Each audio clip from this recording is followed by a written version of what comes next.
드시고.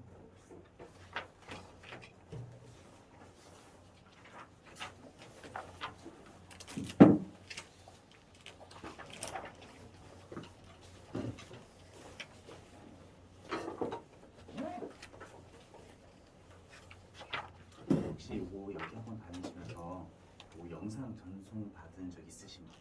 제가 지금 주로 그 근무하는 학원에서는 학원 홈페이지가 따로 있어서요.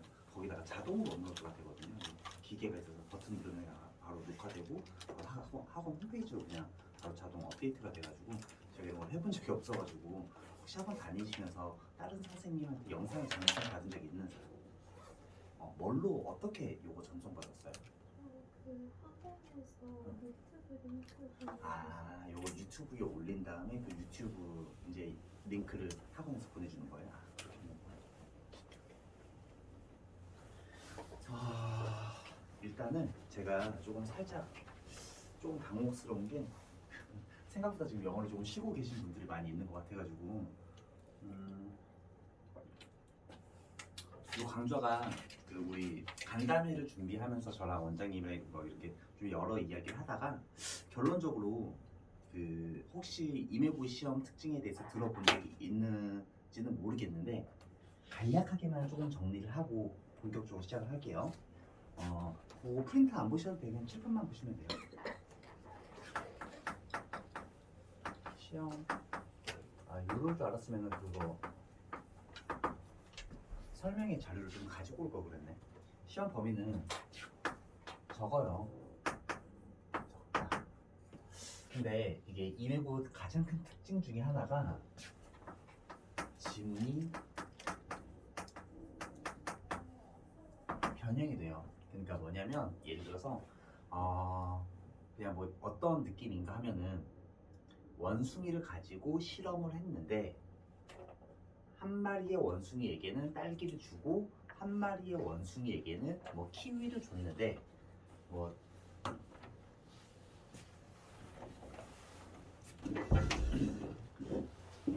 원숭이 한 마리한테는 뭐 딸기, 또 다른 한 마리한테는 뭐 키위를 줬는데 어떤 과일을 제공했느냐에 따라서 이 원숭이들의 뭐 사회성이 발달하는 데 있어서 굉장히 잘 발달하는 친구도 있었고 어떤 원숭이 같은 경우에는 뭐 사회성이 매우 떨어지기도 했다. 이런 지문을 가지고 새롭게 선생님들이 제가 볼 때는 조금 그냥 GPT를 좀 돌리시는 것 같거든요. 일일이 다 쓰시는 건 아닌 것 같아요. 솔직하게 얘기를 해가지고 다 분석을 해봤더니 근데 이걸 가지고 뭐 예를 들어가지고 어떤 식으로 제시를 하는가 하면은 요 내용을 바꿉니다. 어떤 식으로 바꾸는가 하면은 천연 제품에 대한 노출 방향에 따라서 그들이 가지게 되는 기질이 뭐 변한다. 이런 식으로 지문이 조금 새롭게 쓰여지는 듯한 그런 느낌이긴 하지만 사실상 실질적으로 담고 있는 내용은 똑같죠.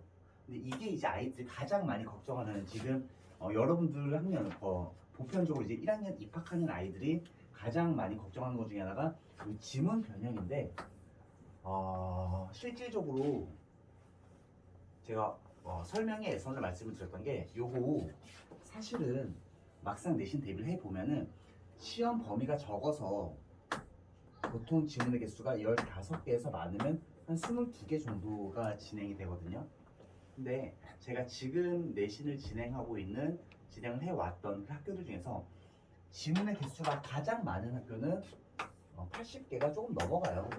그런 학교에 비해서는 지금 시험 범위에 대한 부담이 너무나 적기 때문에 사실상 지문 변형으로 만들어진 문제들은 전부 다 객관식이에요. 이 객관식 문제 같은 경우에 제가 정답률을 다 계산을 해봤을 때 90% 이상이에요.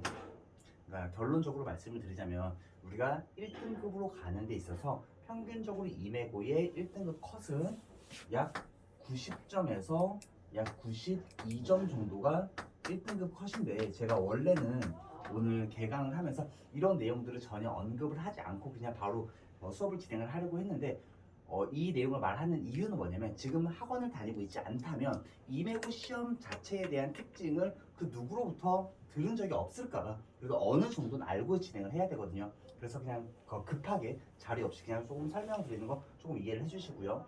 1등급 컷은 이 정도로 잡히게 됐는데 어머님들께 진짜 거의 간곡한 부탁을 드렸어요. 막 뭘 부탁을 드렸는가 하면은 어차피 애들 객관식은 다 맞춘다. 그런데 지금부터 잘 들어야 돼. 아이들이 보통 걱정하는 지문 변형이 문제화되는 것은 전부 다 객관식으로만 진행이 되는데 그럼 1등급 컷이 90점에서 92점 정도로 깎인다고 90점에서 92점 정도로 형성이 된다라고 하는 것은 아이들이 실질적으로 틀리는 거 객관식 아니에요. 실질적으로 틀리는 거 전부 다 문법이고 다 서술형이에요. 근데 방학이 되면은 너나 할 것 없이 전부 다 이게 맞는지는 모르겠는데 빈칸 추론을 풀어요. 조금 앞서가는 애들은 고3 문제를 풀어요. 얘들아, 문법이랑 서술형에 배점이 되는 게 최소 22점에서 약 26점 정도예요. 자, 이제 물어볼게요. 문법 진짜 자신 있는 사람이 있는지는 모르겠는데 이 문법에서 10점 이상 깎이게 되면은 여러분들 1등급 날라가요. 서술형에서 사실은 딱 24점 정도로 문법 서술형이 딱 4문제가 나오는데 한 문제당 6점이에요. 그럼 4문제 중에서 4문제 곱하기 6점으로 딱 24점이 형성되는데 실수로 하나 틀렸다고 치자. 그러면 96점이에요. 94점이죠. 1등급 나와요. 괜찮아요. 근데 실수로 2개 틀리는 그 순간 아이들 이거랑 아무 상관없이 그냥 2등급으로 가는 거거든요. 역대급으로 작년에 1학년 아이들의 자퇴가 가장 많았어요. 그게 뭐냐면 아시는지 모르겠는데 1등급 컷이 10%로 바뀐 건 알고 계시죠? 원래 그전엔 4%였어요. 전교생 전체 중에서 약 4%였거든요. 그러면은 400명 기준으로 했을 때 딱 16명만 1등급이 나오는 거고 보편적으로 아이들이 12반에서 13반 정도거든요. 반 1등만 1등급이에요. 반 2등 하는 그 순간 2등급이었어요. 근데 그거를 좀 없애버리고자 이제 1등급 컷을 10%로 만든 거예요. 10%. 네, 그래서 이제 그나마 1등급 컷이 많이 떨어져가지고 이제 뭐 90점에서 약 92점 정도로 형성이 되는 건데 제가 여기서 간담회 할 때 어머님들한테 진짜 간곡하게 막 빌었어요. 제발 부탁인데 제발 부탁인데 지금 우리 오늘 2월 20일인가요? 20일이죠. 맞나? 2월 20일이죠. 8일 뒤에 우리 3월이에요. 3월에 여러분들 입학해요. 내가 너네들이라면 오늘 처음 봤는데 그냥 반말하고 너네라고 하는 거 그냥 다 이해해 주세요. 그냥 어차피 공부를 하게 되면은 우리가 장기적으로 꾸준하게 계속 이렇게 소통을 해야만 하니까 그냥 오늘부터 편안하게 말씀드릴게요. 내가 너네라면 진짜 거짓말 안 하고 지금 문법만 해야 돼요. 아니 얘들아 이거 생각해봐. 혹시 지금 다이어트 한번 해보신 적 있으신 분? 제가 어머님들한테 이런 말씀을 좀 많이 드리거든요. 어머님들 만약에 조카가 결혼식을 한다. 친척 중에서 다이어트를 좀 해야 돼. 근데 그 결혼식이 2년 뒤다. 혹은 3년 뒤다. 어머님들 오늘부터 정말 미친 듯이 열심히 막 달리기 하고 막 웨이트 트레이닝 하고 막 이렇게 운동할 것 같냐? 안 한다 우리. 제가 지금 여기 고등학생과 재수생들 가르친 지가 벌써 13년째다. 나는 매년 예비고 1학년 아이들을 데리고 수능 수업을 해봤다. 근데 그 중에서 2년 뒤, 3년 뒤에 있을 우리의 수능을 위해서 정말 전력 투구하는 친구들 나는 별로 본 적이 없다.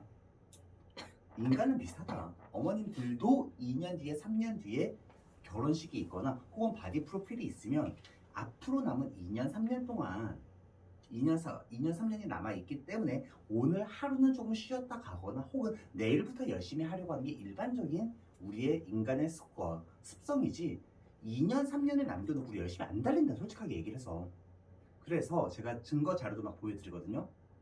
그래서 지금 그나마 서울이 수능 1등급 비중이 가장 높거든요. 몇 퍼센트였을 것 같아?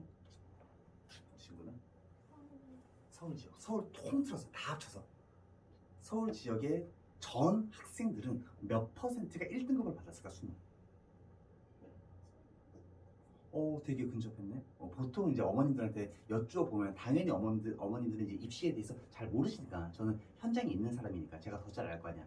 어머님들한테 물어보면은 특히나 이렇게 좀 경기도권에 계신 어머님들은 조금 주눅 들어 있어요. 그래서 서울 애들은 막 왠지 되게 막 잘할 것 같고 되게 조금 좀 높게 평가하는 경향이 있는데, 서울이 전국 1등이거든요. 네, 6%대예요. 서울이. 그리고 경기도 대한민국에서 두 번째로 높거든요. 4%대입니다. 다시 말해서 이렇게 바라봐야 돼. 우리 지금 경기도 통틀어서 모두가 방학이면은 수능 빈칸 추론하고 순서 배열하고, 솔직하게 말씀드려서 그 순서 배열에 대한 이해도를 얼마나 진짜 수능 정도의 수준을 잘 흡수하는지는 잘 모르겠는데, 빈칸 추론도 하고 순서 배열도 하고 문장 삽입도 하고 되게 많이 해요. 근데 결론 96% 1등급 나와야 안 나와요? 96% 1등급 안 나와요. 1등급 안 나옵니다. 그게 통계 자료예요. 실제 팩트입니다. 그래서 이게 뭐냐면, 그러면 지금 1월, 2월 열심히 그거 공부하고 나서 3월부터 다시 내신 대비, 얘들아 내신은 그냥 내신이라는 명목 하에 더 적나라하게 표현할게요. 이거에 대해서 반발할 수 있는 강사 있으면은 나와보라고 하세요. 제 말이 맞아요. 뭐냐면 내신은 적나라하게 표현하면 어법과 서술형 싸움이에요. 기본적인 객관식에서 별로 틀리지 않습니다. 기본적인 객관식에서 별로 틀리지 않아요. 그렇기 때문에 제가 어머님들한테 조금 막 많이 간곡하게 좀 부탁을 했어요. 저한테 안 보내셔도 되니까 막상 3월달이 됐을 때 아이를 저한테 보내신다라고 한다면, 지금 다니고 있는 학원이 되었든 아니면 다른 어딘가에서 문법 좀 시켜놓고 보내주세요. 그냥 아무것도 없이 방학 내내 수능 공부 막 순서 살 이렇게 하다가 막상 딱 왔는데 제가 아이한테 물어봐요. 너 관계사는 뭐니? 물어보면은 에? 접속사는 뭐야? 에? 이러고 있으면 답이 안 나와요. 답이. 그래서 제가 좀 부탁을 드렸거든요. 그래서 근데 그나마 우리 학원에서 무언가를 해결하겠다라고 한다면 고등 과정 전반적인 내용에 대해서 4회 만에 4번 만에 전 범위에 대해서 학습을 하는 게 이번 특강의 목표거든요. 미리 말씀드릴게요. 굉장히 빡셀 거예요. 굉장히 좀 빡셀 거예요. 근데 어쩔 수 없어요. 지금 그러니까 이게 한 번씩 뭐냐면 수능 공부도 열심히 하는 거는 다 좋은데 한 번씩 제가 천하의 죽일 놈이 되는 경우가 있어요. 방학 때까지도 뭐 독해, 뭐 대입학, 주제, 요지, 빈칸촌 열심히 공부를 하다가 막상 3월달에 저한테 딱 보냈는데 아이가 문법이 너무 안 되어 있는 거야. 그러니까 감으로 느낌 가는 대로 어느 정도 독해는 좀 해. 근데 결국에 내신을 잘 보려면 문법과 서술형에서 다 판가름이 나는데 아이가 너무 안 잡혀 있는 거야. 그래서 저는 이제 딱 보면 알죠. 너 관계사가 뭐야? 그러니까 몇 개 질문만 던지면 웬만하면 다 견적이 나오거든요. 저 아이는 1등급은 고사하고 어쩌면 2등급이 안 나올 수도 있겠다 했는데, 시험 보면은 정말 제가 예상했던 대로 딱 2등급이 나와요. 이제 어머니 저한테 무조건 전화 오세요. 저 이제 죽일 놈이 된 거예요. 왜냐면 중학교 내내 시험 볼 때마다 A가 나오고 영어 잘 하던 아이인데, 그 잘 하던 아이를 저한테 3월달에 한 달 조금 넘게 맡겼더니 2등급으로 만들어버린 천하의 죽일 놈이 제가 돼버리거든요. 그런 맥락에서 제가 간담회에서 어머님들한테 좀 부탁을 드렸어요. 제발 마지막에 지금이라도 3월 되기 전에 문법을 좀 총정리를 해주셔라. 그리고 만약에 필요하면 우리 학원에서도 4회 특강으로 진행이 되기 때문에 거기라도 좀 보내달라 해가지고 요게 시작이 된 거고, 제가 요걸 설명드린 이유는 우리는 문법만 정말 집요하게 팔 거예요. 4번에 걸쳐가지고. 아시겠죠? 그 이유는 내신에 대한 판별력이 결국에는 문법과 서술형이기 때문에요. 무슨 말인지 아시겠죠? 자, 강좌 컨셉에 대해서는 다 말씀을 드렸고, 제가 오늘 교재 받으시고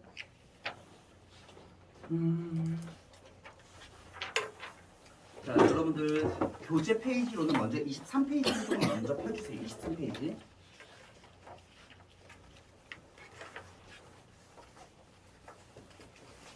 아, 핸드폰이 저기 있으니까 되게 불편하네. 15분 정도. 23페이지 보시면은 페이지가 너무 지저분하죠.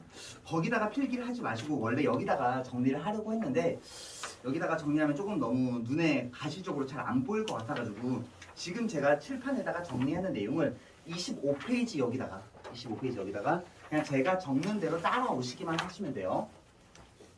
첫 번째, 네. 그리고 처음에 조금 이질적이고 조금 낯설게 느껴질 수도 있겠지만은 제가 전달하는 내용이 가장 효율적이고 가장 효과적인 거 진짜 제 이름 걸고 장담하거든요.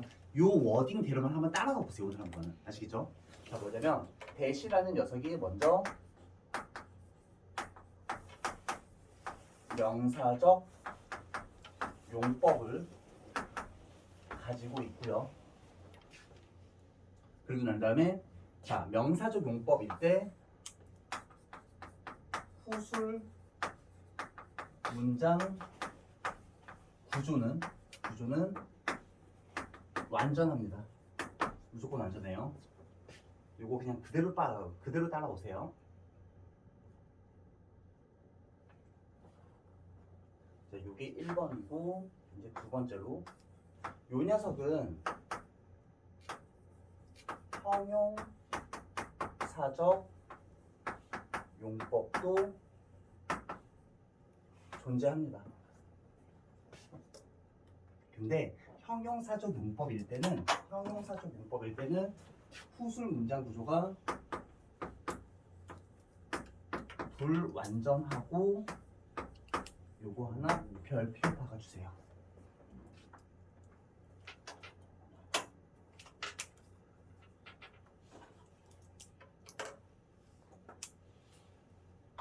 자, 이제 세 번째.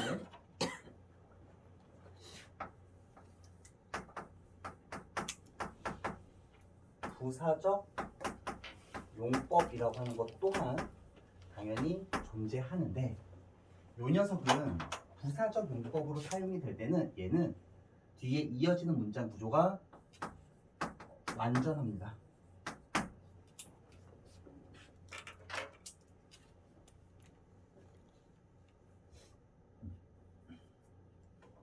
살짝 더 디테일하게 설명을 드릴게요. 자, 그럼 이게 무슨 말이냐? 대시라는 녀석이 문장 안에 들어가서 명사적으로 사용이 될 수 있다라고 하는 것은 결국에는 명사적 용법이 존재한다라는 것은 결국에는 문장 안에서 주어, 목적어, 보어로 쓰일 수가 있는 거예요. 저도 10년 넘게 아이들을 가르치고 영어를 전공했고 나름 영어를 가장 잘했었던 아이인데 접속사라는 말을 모르지 않겠죠. 근데 이들 한번 따라와 그냥. 아, 대절이 명사적 용법이라고 하는 것은 문장 안에서 주어, 목적어, 보어 역할을 하는 거구나. 그거 한 번 더. 이제 형용사적인 용법이 존재한다라는 것은 문장 안에서 자 물어볼게요. 우리가 보통 영어 시간에 배우는 게 형용사 vs 형용사 vs 부사 중에서 아이들이 많이 가지고 있는 오해 중에서 하나가 부사는 느낌적인 느낌으로 문장의 필수 성분이 아니라서 별 역할이 없다라고 오해를 하는데 아니에요. 부사가 할 수 있는 역할이 훨씬 더 압도적으로 많습니다. 무슨 말이냐? 형용사는 역할이 딱 하나밖에 없습니다. 뭐냐? 얘는 명사 수식하는 거 밖에는 없어요. 형용사는. 그럼 부사가 무슨 역할을 하는가 하면은 부사라는 녀석은 명사를 제외한 나머지 싹 다 수식해요. 즉 영어의 모든 수식어는 이렇게 따지면은 전부 다 부사가 하는 거죠, 사실은. 이거 잘 기억해 두세요. 우리 다음 시간에 연결되거든요. 아, 그러면 대시 형용사적인 용법으로 사용이 된다라는 것은 형용사적인 용법으로 사용이 된다라는 것은 문장 안에서 누구를 지금 수식해 주는 거다. 문장 안에서 명사 수식해 주는 거다.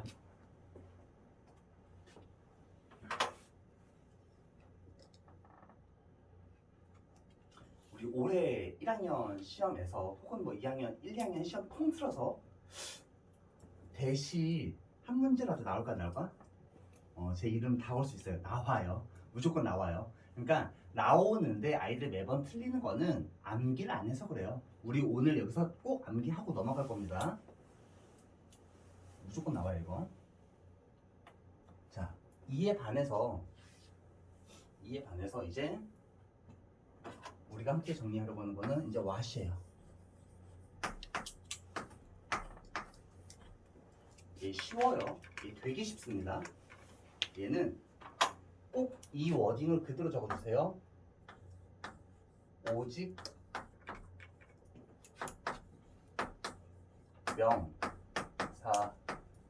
명사적 용법만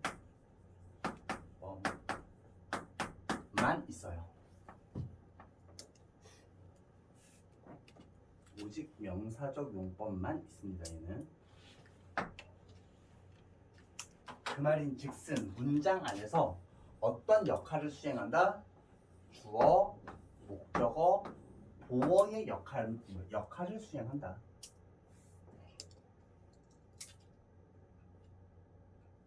그리고 이어지는 문장 구조는 무조건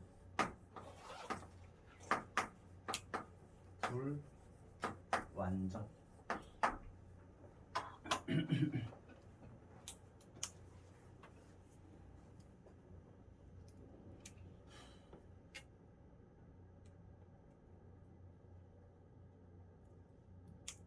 자, 같이 좀 정리할게요. 같이 좀 암기합시다. 얘들아, 대수는 무슨 적 용법이 존재한다고?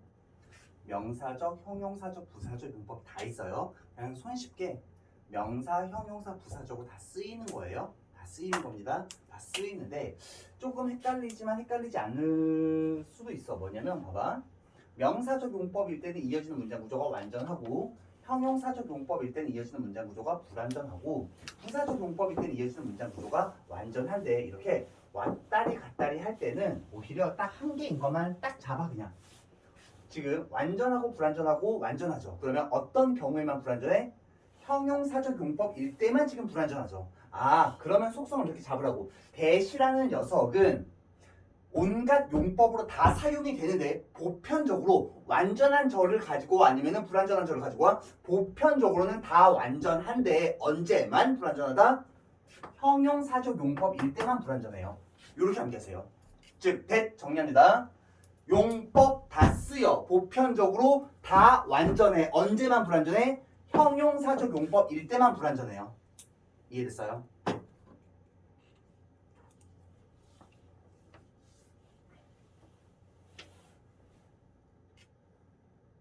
자, 그 다음에 what은 뭐 복잡하고 어렵게 여길 게 딱 하나도 없습니다. 뭐냐면 얘는 애초에 가지고 있는 용법이 딱 뭐밖에 없다? 명사적 용법 밖에는 없죠. 요거 하나만 기억하시면 되고 그리고 이어지는 문장 구조 무조건 어떠하다? 무조건 불완전합니다. 무조건 불완전해요.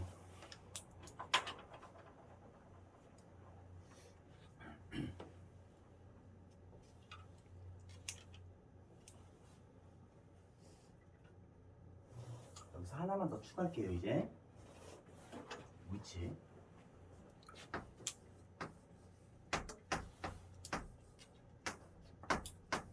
자, 요 녀석 얘도 워딩 그대로 오직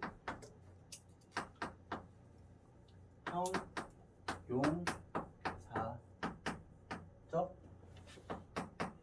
용법만 존재할 뿐이고 그리고 이어지는 문장 구조는 무조건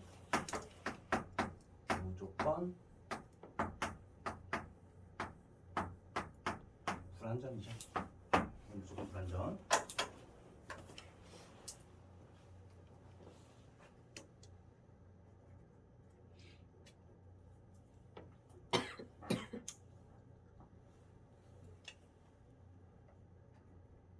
별거 아닌 거 같죠.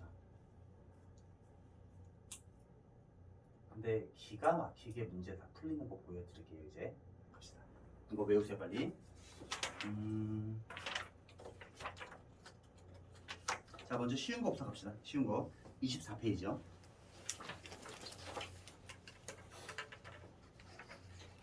24페이지에서 1번 what then 나와 있죠.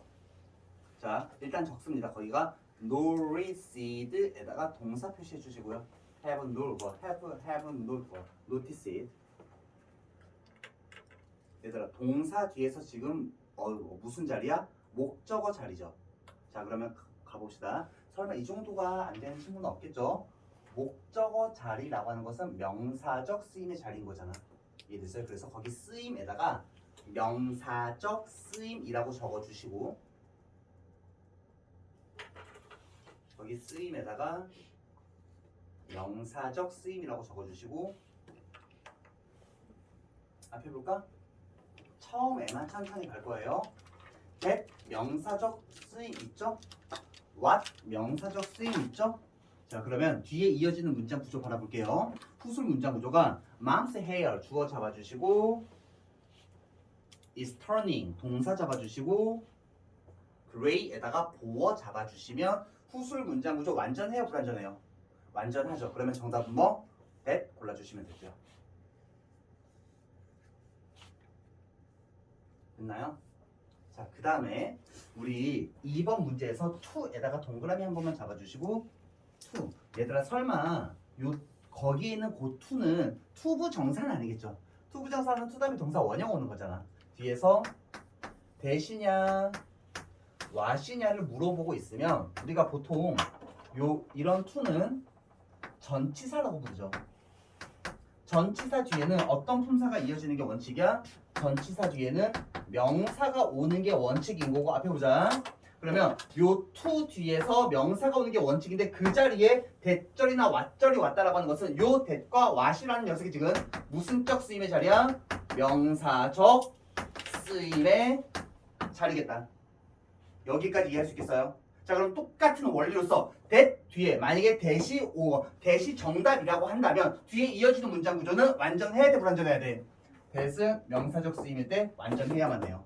what은 무조건 불완전해야만 했죠. 그래서 뒤를 바라봤더니 I wear 내가 입습니다. 무엇을 입는지 뭐가 없다? 목적어가 없는 후술 문장 구조는 불완전이라고 적어주시고 그럼 정답은 what이 정답이겠죠.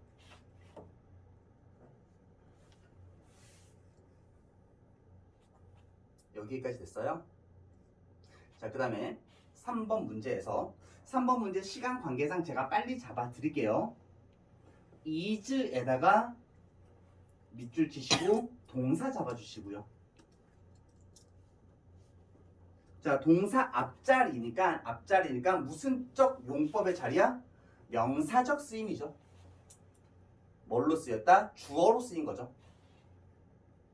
그러면 또 똑같은 출제 의도겠다. 되셨나요? 자 그러면 이어지는 문장 구조가 만약에 완전하면은 정답은 that이 될 거고요. 만약에 불완전하면은 정답은 what이 되겠죠. 이해됐나요? 자 그래서 that what 하고 난 다음에 mental imaginary라고 하는 것이 really does 실제로 하는 것 무엇을 하는지 does에 대한 목적어가 있어요 없어요? 없죠. 그럼 후술 구조는 불완전이라고 적어주시고 정답은 뭐다? what으로 잡아주시면 된다. 되셨나요? 자, 한 번 더. 자, 4번 문장에서 which 뒤에 이어지는 구간에서 props에다가 동사 표시해 주시고요. 자, 증명했습니다. 무엇을 증명한 거야? what that 밑에다가 목적어라고 적어주세요. 목적어니까 쓰임은 무슨 적 쓰임인 거다? 명사적 쓰임이라고 적어주시고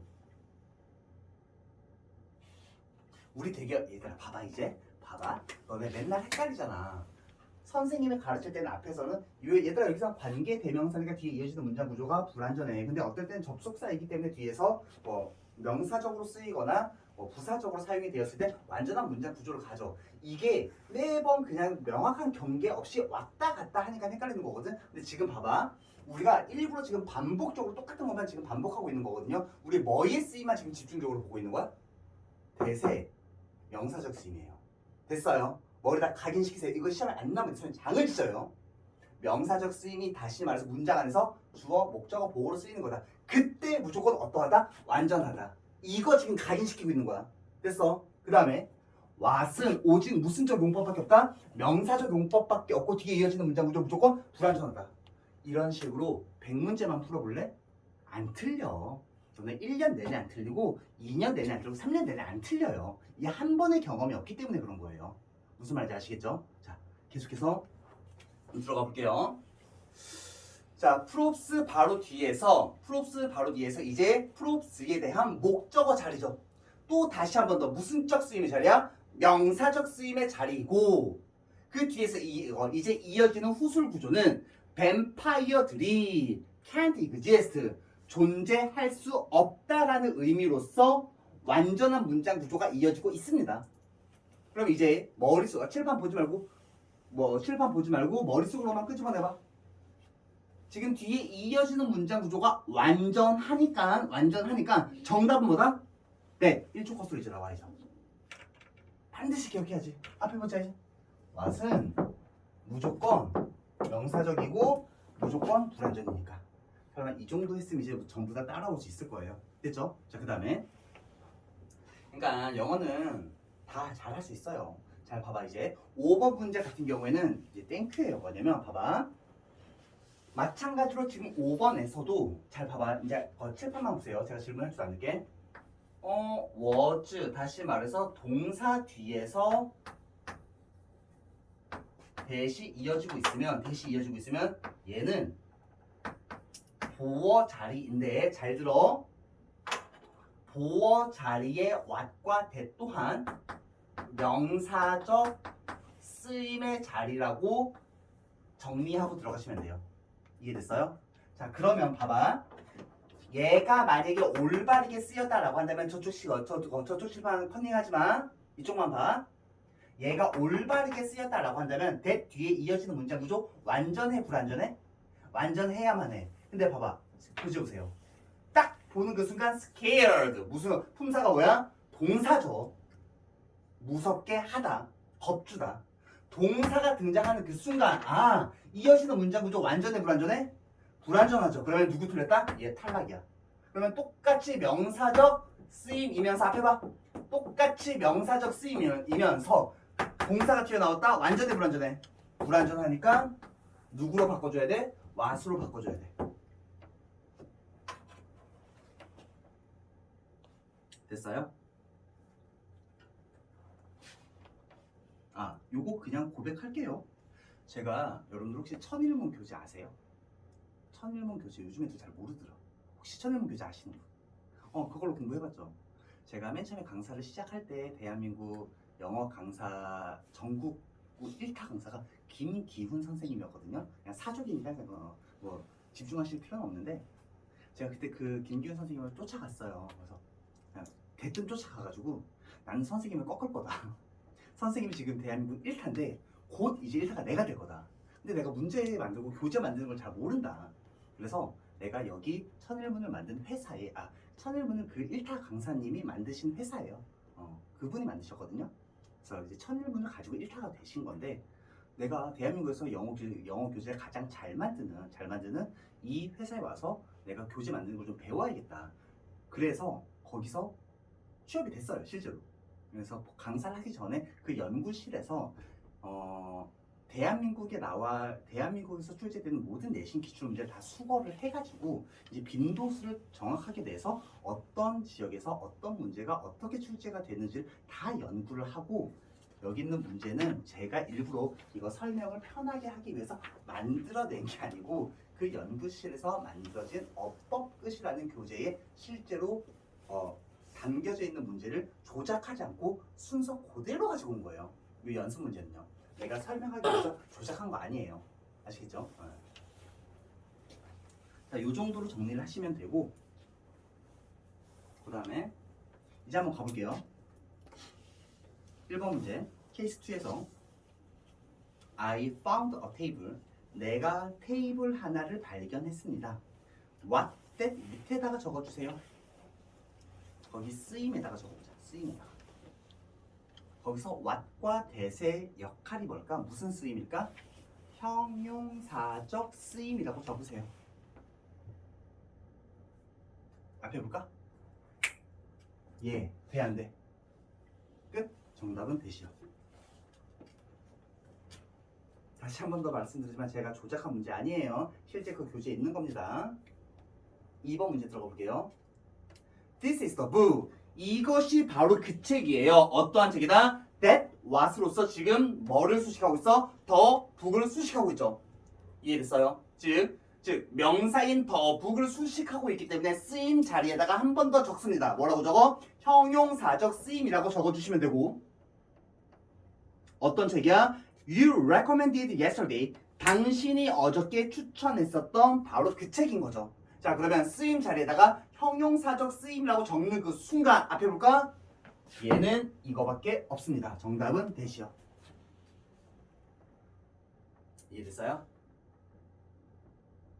자, 3번.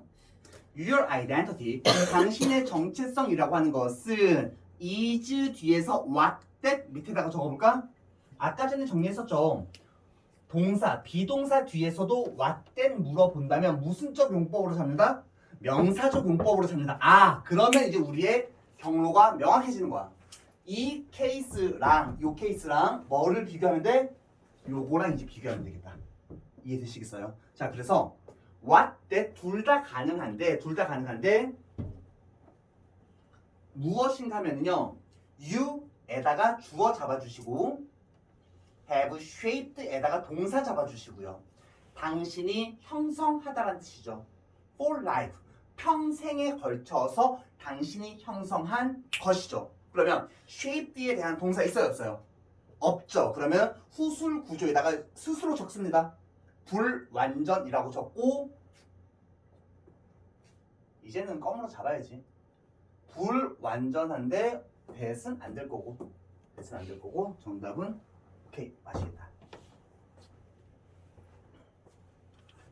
자, 그 다음에 last night 지난 밤에요. I watched the baseball game. 나는 베이스볼 게임을 바라봤습니다. 야구 경기를 바라봤는데 what that 밑에다가 적어볼까? 어떤 게임이야? That what was playing on TV. TV에서 방영되는 게임을 바라본 거죠. 자, 쓰임에다가 적습니다. 무슨 적 용법이야? 형용사적 쓰임이죠. 정답은 1초 컷. 정답은 뭐? that 빨리 잡아주시면 되죠. 이해되셨나요? 자, 넘어가 주시고 이제 25페이지 들어갈 건데 아까 전에 요거까지는 정리를 했고 이제 남아있는 거 한 개가 남아있거든요. 관계사 쪽에서는 마지막 이제 후. 자, 이 녀석은 용법이 총 두 가지예요. 1번 명사적 용법 당연히 존재하고요. 자, 명사적 용법이라고 하는 것은 이제 익숙해집시다. 의문사다, 관계 대명사다, 뭐 접속 대명사다 그런 괴상망측한 용어를 쓰는 것보다 이게 훨씬 더 편할걸. 시간 조금만 지나면. 자, 명사적 용법이라고 하는 것은 문장 안에서 어떤 성분으로 사용이 되는 걸 의미하는 거라고 주어, 목적어, 보어로 쓰이는 거라고. 똑같아요. 주어, 목적어, 보어로 쓰이는 거라고. 다만 이어지는 문장 구조는 후술 문장 구조는 반드시 불완전합니다. 무조건 불완전해요.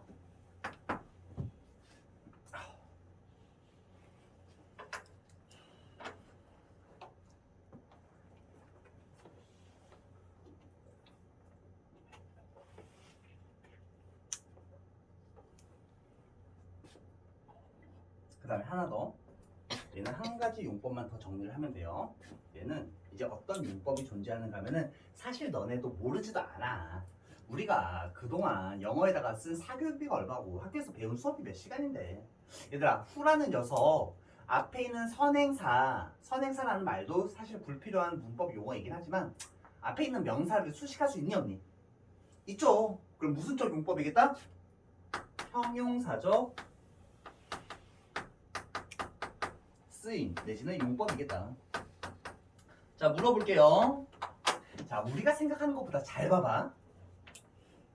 위치는 언제나 항상 완전했어, 불완전했어? 항상 불완전해요. 하나의 속성을 가지고 있는 거야. 잘못 배워서 매번 헷갈리는 거는 잘못 가르친 거야. 사실 위치는 항상 그냥 하나예요. 불완전해요. 얘들아, what은 항상 완전해, 불완전해? 항상 불완전해요. 자, 그럼 이제 물어볼게. who는 어떻게 사용되든지 간에 항상 완전할까, 불완전할까? 불완전해요.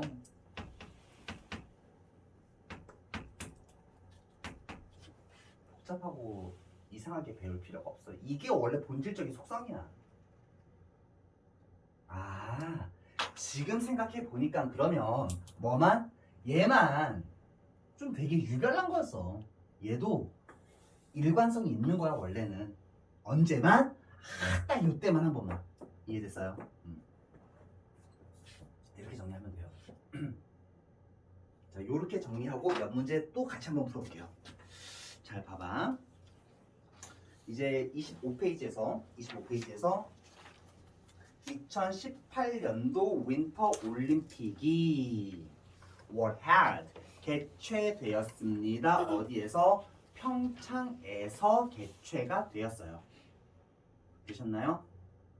그리고 그곳은 that which is a city in South Korea 남한에 있는 하나의 도시입니다.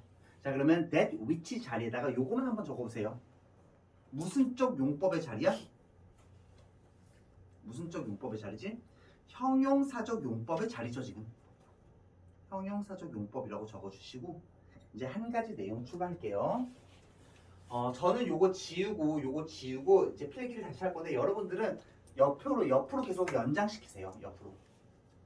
어디 부분에다가 연장을 시키면 되는가 하면은 요 내용에다가 내용을 조금 추가할 거예요.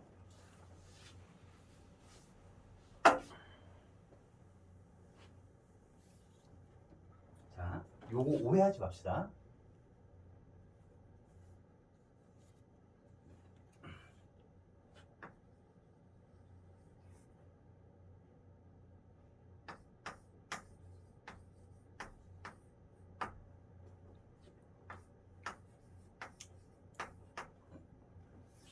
자, 이제 한번 물어볼게요. 너네 그런 말을 많이 들어봤을 거야. 뭐냐면 요 that은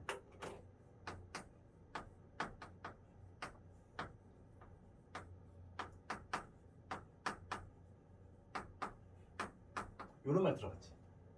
근데 요거 하나만 그냥 물어볼게. 아니 근데 우리 친구 이름 뭐였었지?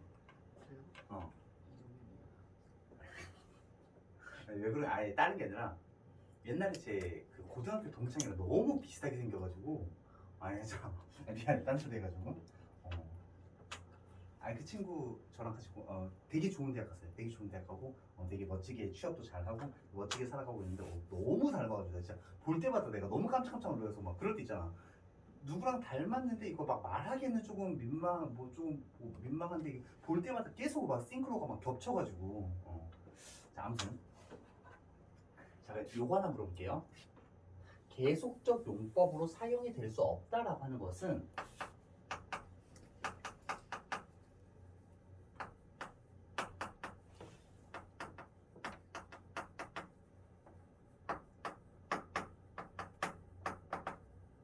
어떤 용법일 것 같아? 부사적.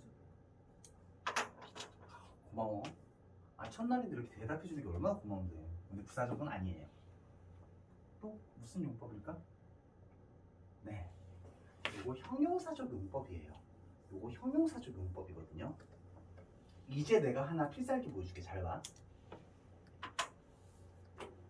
원래 뒤에서 설명을 하려고 했는데 잘 봐봐. 여러분들 아까 필기했던 거 잘 보시면 아까 전에 위치는 무슨적 용법밖에 없었지? 형용사적 용법밖에 없었죠. what은 무슨적 용법밖에 없었어? 명사적 용법밖에 없었죠. 그리고 what은 명사적 용법밖에 없으면서 완전했어, 불완전했어? 무조건 불완전했죠. 위치는 형용사적 용법밖에 없으면서 무조건 불완전했었죠. 그리고 우리 방금 전에 후 형용사적 용법과 명사적 용법 있었고 둘 다 불완전했었죠. 머릿속에서 잘 기억해놔. 요번에는 요거 하나만. 언제 어디서 어떻게 왜. 이것도 되게 쉬워.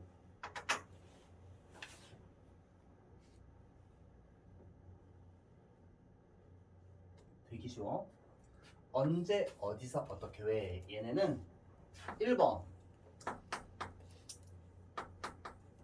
형용사적 용법 쓰임 당연히 존재하고요.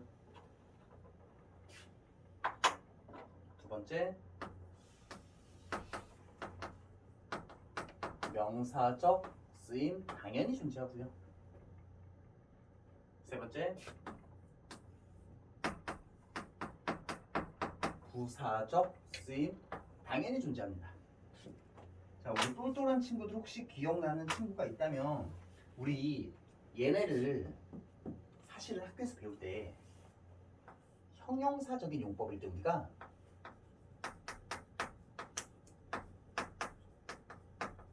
요런 용어를 통해서 배우기도 했거든요. 사실은요. 근데 이 용어를 지금 잘 기억해 달라는 게 아니야. 내가 의도하는 거는 얘들아 관계 부사일 때 이어지는 문장 구조 완전했었던 것 같아요? 불완전했었던 것 같아? 완전했어요. 자, 근데 아까 전부터 제가 강조했던 게 되게 일본식 문법으로서 일본식 한자 표현으로서 되게 의문사다, 관계부사다, 의문부사다 뭐다 이상한 용어들을 다 각기 따로따로 배우다 보니까 우리가 더 헷갈리는 거거든요. 근데 우리 아까 전에 that은 일관성 있었지? 이때만 불완전되고 나머지 다 완전했잖아.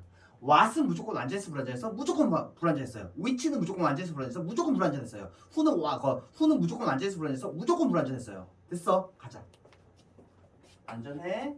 그러면 요렇게 사용이 될 때도 주어, 목적어, 보어로 사용이 될 때도 이어지는 문장 구조 완전할까 불완전할까? 네, 완전해요.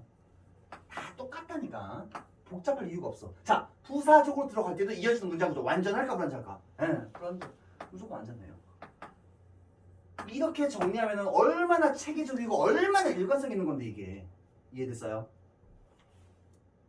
자, 여기까지 이제 정리를 하고 나면은 이제 한번 가볼게요. 여러분들은 계속 옆에 쪽에다가 좀 따로 정리를 했으면 좋겠는 게 저는 지울게요. 좁아서. 자, 그럼 아까 전에 컴마 뒤에서 대시 사용되는 거를 제가 의도하는 바를 잘 느껴봐봐.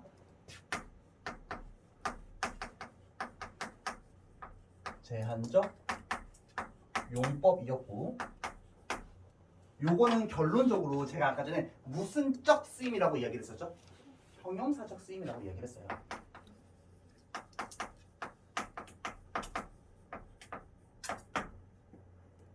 그러면 요렇게 한번 바라볼게요. 이런 관점에서 한번 바라봅시다. 아까 전에 우리 어떤 명사 다음에 후라고 하는 녀석 형용사적인 쓰임이 있었나? 후 형용사적인 쓰임 있었어 없었어? 있었지? 그래서 실제로 콤마 뒤에서 얘 사용될 수 있어요. 근데 관계 사이 후술 문장 구조는 굉장히 일관성 있었지. 굉장히 체계적이었어요. 그럼 똑같이 이 경우에도 이어지는 문장 구조 완전할까 불완전할까? 네, 똑같이 불완전합니다. 와, 바뀌는 게 없어. 매번 달라지는 것 같았는데 계속 똑같아. 계속 그냥. 한 번 더. 얘들아, 아까 전에 우리 바라봤던 것들 중에서 컴마 다음에 which라고 하는 녀석은 컴마가 있고 없고 그게 지금 중요한 게 아니야. 사실은 애초에 which라고 하는 녀석은 형용사적인 쓰임이 있었다 없었다? 있었습니다. 그러면 컴마가 있어도 쓸 수 있을까 없을까? 네, 쓸 수 있어요. 그러면 요번에는 과연 이어지는 문장 구조가 달라질까? 아니요. 똑같이 갑니다. 어떻게? 불완전. 똑같이 가야죠. 한 번 더. 자, 요번에는 어떠한 명사 뒤에서 컴마가 찍혀 있는데 왓이 한번 이어져 있어. 그런데 우리 아까 전에 되게 강조점을 두면서 왓에 대해서 공부를 했습니다. 왓은 죽었다 깨어나도 무슨적 용법밖에 없다? 오케이. 명사적 용법밖에 없다라는 것은 이거 가능한 거야 불가능한 거야? 안 돼요. 애초에 안 되는 거예요. 무조건 안 되는 거예요. 한 번 더. 이제 끝판왕으로 어떤 명사 다음에 언제 어디서 어떻게 왜 라고 하는 것은 컴마가 있든 없든지 간에 언제 어디서 어떻게 왜 라고 하는 요 녀석이 형용사적인 용법이 있었나? 필기한 거 보시고 언제 어디서 어떻게 왜 내가 형용사적인 용법이 있었나? 있었습니다. 그럼 요번에도 컴마가 있고 없고 상관없이 얘네 당연히 쓰일 수 있는 거겠다. 퀴즈. 계속적 용법이라고 한들 이어지는 문장 구조가 달라진다 안 달라진다? 안 달라진다. 그럼 이어지는 문장 구조 완전해요. 문제는 항상 뭐라고? 나머지 관계사와 나머지 접속사는 정말 체계적이고 정말 일관성 있게 우리가 학습하기 정말 편하도록 되어 있는데 뭐만 항상 짜증나는 거야? 얘야 얘.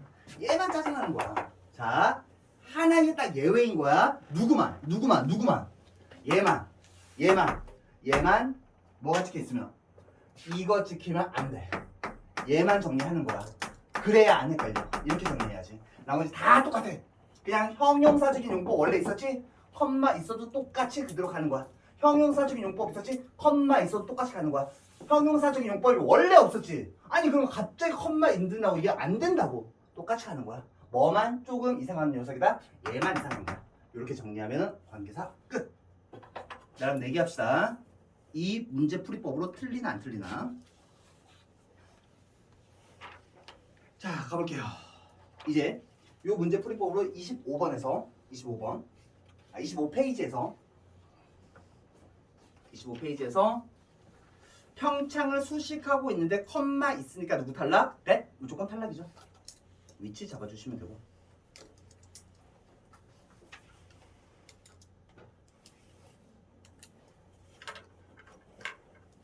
자, 나는 부딪혔습니다. 연세가 많으신 선생님에게 부딪혔고요.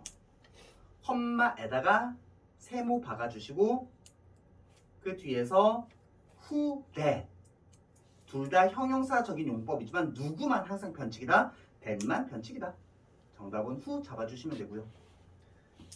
자, 1초 컷이겠다. 3번에서는 음식은 쪼개집니다. 작은 조각으로 당신의 입속에서. 그리고 which what helps digestion. 자, 그것이 그 작은 여기서 작게 쪼개진다라고 하는 게 잘 봐봐. 컴마 뒤에서 이렇게 적으세요. 컴마 뒤에서 형용사적 쓰임이라고 적어주시고 형용사적 쓰임. 애초에 우리 처음부터 배울 때부터 앞에 볼까? 왓은 무조건적으로 무슨 적 용법밖에 없다? 명사적 용법밖에 없었죠. 1초 컷, 왓 탈락. 나는 태국에 가고 싶습니다. 누구를 수식해줘? 타일랜드를 수식하고 있는데 왓은 탈락이죠. 자, 제가 조금 더 추가적인 내용을 설명드리기 전에 여러분들 25페이지에 필기한 거 있죠? 잠깐 한 3분 시간 드릴게요. 이거 빨리 머릿속에 암기하세요. 쌤 근데 네. 명사적 문법이랑 형용사적 문법이 뭐예요? 아, 요거. 자, 괜찮아요. 그러니까 제가 정말 부탁하고 싶은 게 뭐가 있냐면은 제가 이거 영상 들어가니까 조금 그런데 제가 그 학원을 26년도부터 출강하는 학원을 좀 바꾸면서 좀 나름의 목표가 당연히 뭐 사람은 누구나 언제나 뭐 목표를 가지고 열심히 살아가는 거니까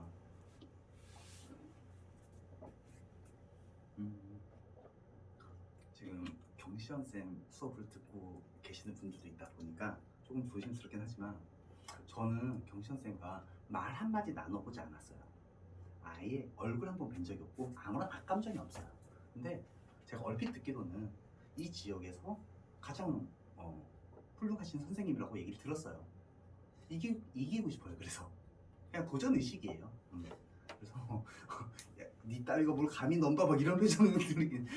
근데 되게 열심히 할 거고 되게 열심히 해서 제가 꺾어낼 수 있는 방법이 제가 여기서 내가 이겼다 이렇게 한다고 이기는 게 아니잖아. 제가 이기는 방법은 딱 하나예요. 여러분들을 압도적인 여러분들 학교에서 압도적인 성적을 만들어내는 거거든요. 제가 갑자기 이 얘기를 왜 꺼냈는가 하면은 제발 부탁인데 모르는 거 있으면은 창피함 느끼지 말고 다 말해주세요. 그래야 제가 뭔가 좀 가르쳐줘요. 아는 척하고 가만히 있으면 돈 내고 여기 앉은 의미가 아무것도 없어요. 아시겠죠? 자, 그럼 다시 한 번 더 설명할게요. 일단은 거기 한번 외우시고, 자, 제가 지금 이제 명사적 용법과 형용사적 용법에 대해서 설명을 할 건데,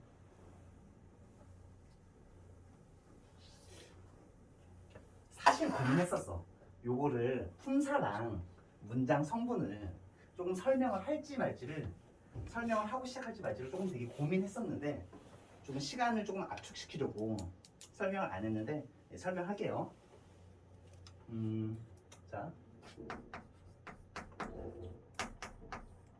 자, 여러분들이 알고 있는 품사 다 얘기해 주세요. 품사. 알고 있는 품사 뭐 있어요? 명사. 또 뭐 있지? 형용사. 뭐 있다고? 형용사. 뭐 있다고? 형용사. 뭐 있다고? 그치, 형용사. 둘 다 사자로 끝나네.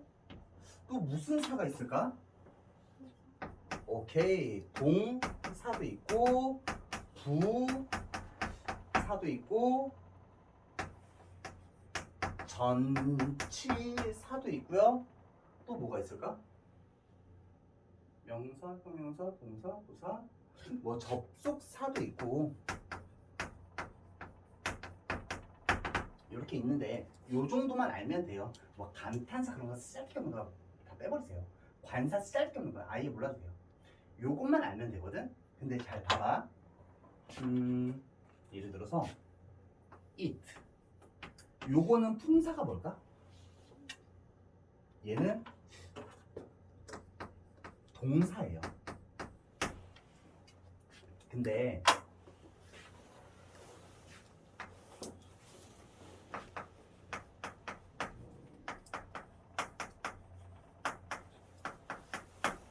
문장 성분이라고 하는 거는 뭐냐면 문장 성분의 종류는 주어가 있고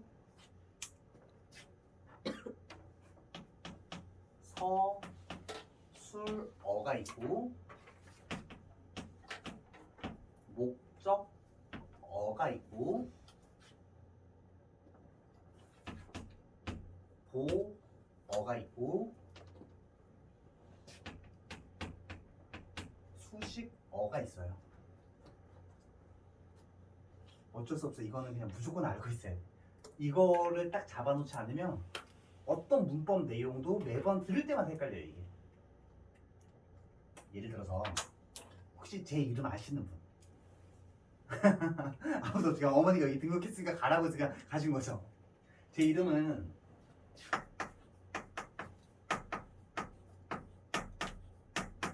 요거거든요. 자, 물어볼게. 자, 요 단어의 품사는 뭘까? 박동빈? 명사죠. 자, 그럼 이제 물어볼게. 요 명사는 문장 성분이 뭘까? 몰라요. 자, 문장 성분이라고 하는 건 지금부터 집중하자. 어떤 단어가 어디에 들어갔을 때 문장 안에 들어갔을 때 어떤 성분이 되느냐. 주어라는 성분이 될 수도 있고 서술어라는 성분이 될 수도 있고 목적어라는 성분이 될 수도 있고 보어라는 성분이 될 수도 있고 서술어라는 성분이 될 수도 있는 거예요. 그래서 만약에 동빈이 어떤 문장인가 하면은 동빈 H 동우 자, 이렇게 가볼게요. 지금 여기서 문장 전체 동사는 hate죠. 즉 문장 여기 동사라는 단어가 문장 안에 들어갔을 때를 우리는 보통 서술어라고 부르고 그냥 편의상 동사라고 부르기도 하죠. 여기까지는 이해됐어요? 근데 지금 여기서는 요 단어의 품사는 뭐였다? 요 단어의 품사는 뭐였어? 품사는 명사인데 문장 안에서의 역할이 뭐야? 주어져. 이해됐어요? 자, 동우라는 글자가 제가 알고 있는 국어 선생님인데, 자, 동우라는 글자는 품사가 뭐야? 똑같이 명사죠. 똑같이 명사인데 문장 안에서 역할은 무슨 역할을 수행하고 있어? 목적어 역할을 수행하고 있는 거죠. 이해됐어요? 자, 한 번 더. 그래서 동빈이 동우를 싫어하기 때문에 동우가 뭐 했는가 하면은 동우가 killed, 죽였어요. 누구를? 동빈을요. 자, 그럼 이번에도 마찬가지로 동우라고 하는 글자의 품사는 뭐야? 명사가 지금 주어로 사용이 되었고 killed라고 하는 동사가 뭘로 쓰였다? 서술어로 쓰인 거고요. 그리고 나서 똑같은 동빈이라는 무슨 품사가 명사라는 요 품사가 문장 안에서 이번에는 똑같은 동빈이 뭘로 쓰였다? 요번에 목적으로 쓰였다. 이해됐어요? 자, 그래서 제가 아까 전에 이제 한번 정리를 해볼게요. 앞에 보세요, 전부 다. 요 절이 명사적으로 사용이 되었다라는 것은 품사의 범주를 이야기하는 거예요. 명사적으로 사용이 되어서 원래 주어, 목적어, 보어로 쓰이는 게 명사거든요. 그래서 명사적으로 쓰여서 문장 안에서는 주어의 역할, 목적어의 역할, 보어의 역할을 수행한다는 거예요. 이해됐어요? 자, 원래 명사라는 품사가 문장 안에서 주어 역할, 목적어 역할, 보어 역할을 할 수 있으니까. 그리고 제가 형용사적 용법이라고 하는 것은 뭐냐면, 형용사적 용법이라고 하는 것은 요 형용사가 문장 안으로 들어갔을 때 수식어 역할을 하거든. 형용사는 어떤 수식어 역할을 한다? 명사를 수식하는 역할을 한다.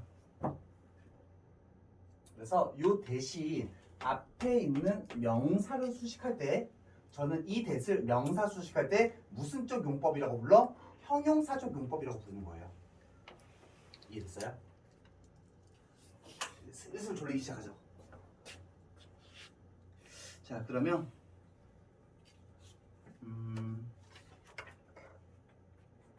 오케이. 일단 여기까지 하시고 네, 잠깐 끊었다 할게요. 끊었다가 지금 정확하게 몇 분이에요? 2시 6분이요. 몇 분이요? 아니 그 8시 6분. 아, 그러면은 15분에 시작할게요.